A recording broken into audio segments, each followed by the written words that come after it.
There's a lot of people on our side today trying to sound reasonable. A lot of people on our side, the conservative side, saying, we must support our president in this. We must not be partisan on this issue. This is national defense and national security. We must get behind our president on this. No. And as Commander-in-Chief, I have determined that it is in our vital national interest to send an additional 30,000 U.S. troops to Afghanistan.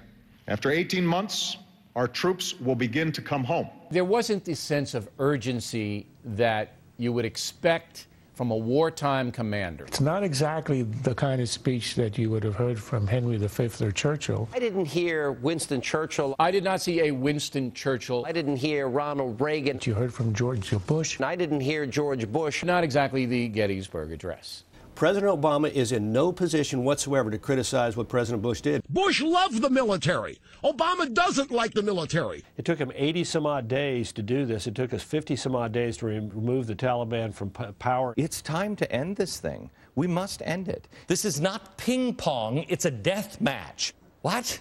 You listen to what the generals say. They are the experts. Yeah! Who is the president? Obama is acting like some kind of chief who is commander of the armed forces. Interestingly enough, of the 4,581 words in his speech, one word was missing.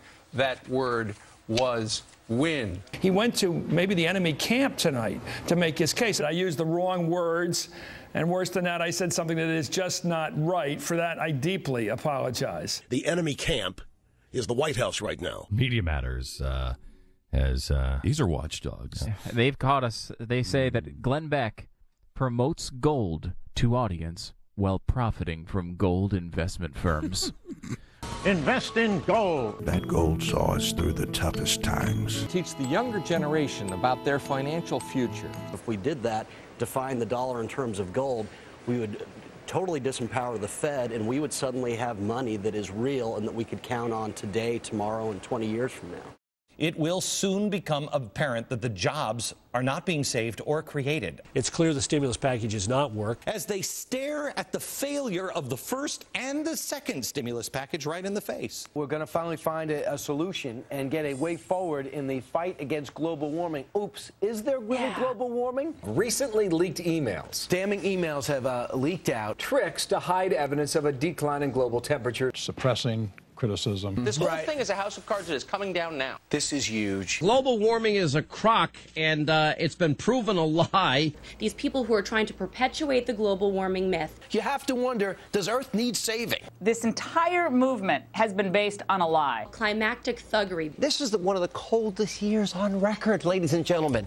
The response of the alarmists to these revelations has been that the emails were taken out of context and that the destruction of all that raw data was done for space reasons. There's a one-word answer to all of that. Please.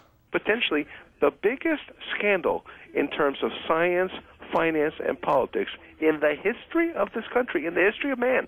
It's huge. It looks bad. Jon Stewart of The Daily Show really took a shot at Al Gore. Look at this. Poor Al Gore.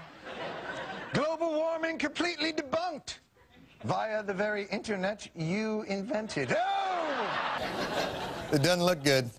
Now, does it disprove global warming? No, of course not. This example of using a tenth of the Jon Stewart soundbite completely out of context couldn't possibly be another example of Rupert Murdoch's moral sellouts committing journalistic three-card Monty to advance a fraudulent political agenda. Of course not. People have never seen what academic discussion looks like. There's not a single smoking gun in there. There's nothing in there.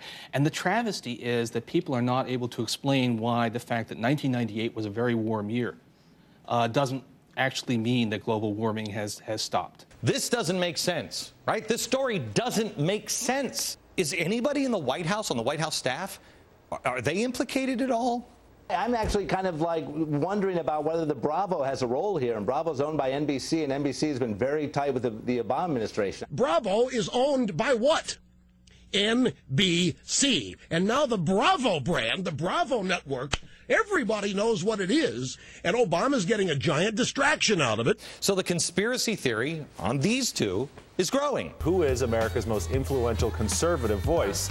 Rush Limbaugh by a long shot, 26%. Glenn Beck, 11%. What does that tell you, Donnie? That tells me if I'm a Democrat, I'm very happy. There's a difference between being a popular media figure and an electable candidate. And we've got to start to make that distinction. These are all entertainers, they're circus acts, and will they be elected? No. So is Lou Dobbs acceptable as a candidate? I don't think so, actually. You don't?